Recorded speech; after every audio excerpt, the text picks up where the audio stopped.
ആഗ്രഹിക്കുന്നത് ഈ സമരം കേരളത്തിന്റെ മനസാക്ഷിയുടെ മുമ്പിൽ ഒരു വലിയ ചോദ്യചിഹ്നമായി ഇപ്പോൾ ഉയർന്നു വന്നിരിക്കുകയാണ്. അതുകൊണ്ട് ഇതിൽ ഒരുപാട് രാഷ്ട്രീയം കാണേണ്ട ആവശ്യമുണ്ട് എന്ന് എനിക്ക് തോന്നുന്നില്ല. കേരളത്തിലെ ആശാ വർക്കർമാർക്ക് കുട മാത്രമാണോ, ഒരു മുത്തം കൂടി കൊടുത്തോ എന്നിന്നലെ ഒരു ഇത്രയും സംസ്കാരമില്ലാത്ത ഒരുത്തൻ ഇന്നലെ പ്രസംഗിക്കുകയുണ്ടായി.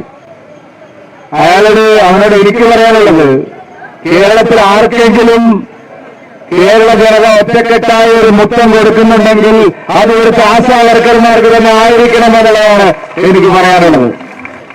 അതിലൊരു അശ്ലീലം കാണേണ്ട ആവശ്യമില്ല, ഒരു തെറ്റായ കാര്യം കാണേണ്ട ആവശ്യമില്ല. കേരളം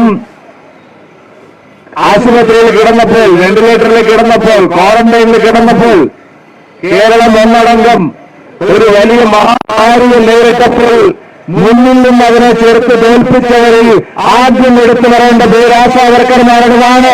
അതുകൊണ്ട് അവർക്ക് മുത്തം കൊടുക്കുന്നതിന് ഒരു തടസ്സവുമില്ല. കേരളം ഒറ്റക്കെട്ടായി അവരെ കെട്ടിപ്പിടിച്ച് മുത്തം കൊടുക്കണം എന്ന് തന്നെയാണ് എനിക്ക് പറയാൻ ആഗ്രഹിക്കുന്നത്, ഞാൻ പറയാൻ സൂചിപ്പിക്കുന്നത്.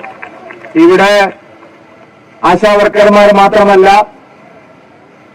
അസംഘടിതരായിട്ടുള്ള പാവപ്പെട്ട തൊഴിൽ ചെയ്യുന്ന എല്ലാ മേഖലയിലും ഇത് തന്നെയാണ് സ്ഥിതി.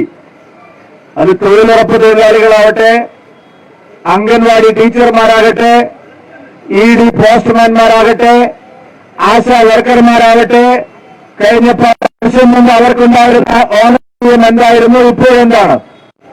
എല്ലാവരും പറയുന്നു കേന്ദ്രം കൊടുക്കാനുള്ളത് കൊണ്ടാണ് ഇവർ വലിയൊരു പ്രശ്നം വെച്ചുകൊണ്ടിരിക്കുന്നത്. കേന്ദ്രം കൊടുക്കുന്നതല്ലാതെ വേറെ എന്ത് കാശാണ് കേരളത്തിൽ ആരോഗ്യ രംഗത്ത് സംസ്ഥാന സർക്കാർ ചെലവഴിക്കുന്നത്?